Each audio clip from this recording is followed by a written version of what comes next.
കൂടുതൽ വാർത്തകളും വീഡിയോകളും കാണാൻ ഈ ചാനൽ സബ്സ്ക്രൈബ് ചെയ്യുക. കൂടെ ബെൽ ബട്ടൺ അമർത്തുക. Please subscribe our channel. നമസ്കാരം. ജ്യോതിഷ പങ്ക്തിയിലേക്ക് എല്ലാവർക്കും സ്വാഗതം. യന്ത്രങ്ങളും രത്നങ്ങളും എന്ന വിഷയത്തെപ്പറ്റിയാണ് ഇന്ന് പ്രതിപാദിക്കുന്നത്. വിവിധ ഉദ്ദേശ്യങ്ങൾക്കായി താന്ത്രികമായ യന്ത്രങ്ങൾ എഴുതി പൂജ ചെയ്ത് ദേഹധാരണം നടത്തുന്നത് പൊതുവെ നൂറ്റാണ്ടുകളായി നമ്മുടെ നാട്ടിൽ നിലനിന്നു വരുന്ന ആചാരമാണ്.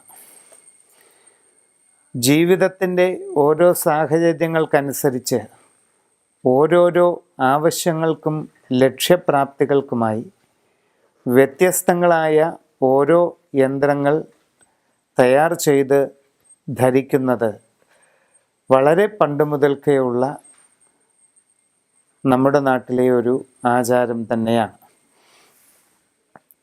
അശ്വതി മുതൽ രേവതി വരെയുള്ള 27 നാളുകാർക്കും അവരവരുടെ ഇപ്പോഴുള്ള ഗ്രഹസ്ഥിതി അനുസരിച്ച് ഉദ്ദേശിക്കുന്ന കാര്യസിദ്ധിക്ക് വേണ്ടിയും തൽക്കാല ക്ലേശ നിവാരണത്തിന് വേണ്ടിയുമൊക്കെ ഏതേത് യന്ത്രങ്ങൾ ധരിക്കാമെന്നും അത് എപ്രകാരം ഉപയോഗിക്കാമെന്നും വ്യക്തമാക്കുകയാണ് ഇന്ന് ചെയ്യുന്നത്.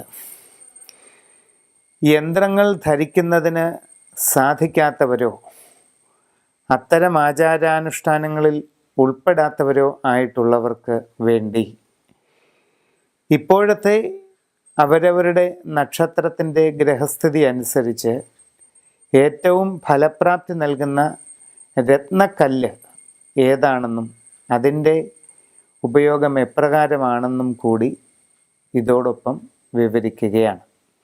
അശ്വതി മുതൽ രേവതി വരെയുള്ള 27 നാളുകാരുടെയും യന്ത്രങ്ങളും രത്നങ്ങളും ഏതൊക്കെയാണ് ഇപ്പോൾ ഉപയോഗിക്കേണ്ടത് എന്ന് പറയുന്നു. അത്തം നക്ഷത്രക്കാർക്ക് 2-ൽ വ്യാഴവും 4-ൽ ശനിയുമാണ് സഞ്ചാരം. കണ്ടകശനിയുടെ പലവിധ വിഷമതകൾ അത്തം നാളുകാരെ ബാധിക്കാവുന്ന ഒരു കാലഘട്ടത്തിലൂടെയാണ് കടന്നു പോകുന്നത്.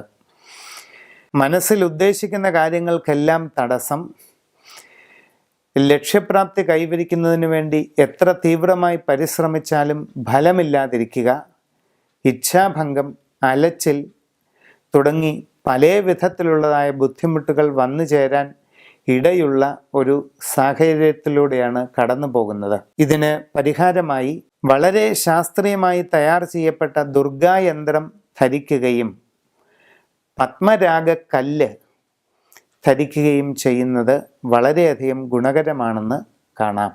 കൂടുതൽ വാർത്തകളും വീഡിയോകളും കാണാൻ ഈ ചാനൽ സബ്സ്ക്രൈബ് ചെയ്യുക. കൂടെ ബെൽ ബട്ടൺ അമർത്തുക. Please subscribe our channel.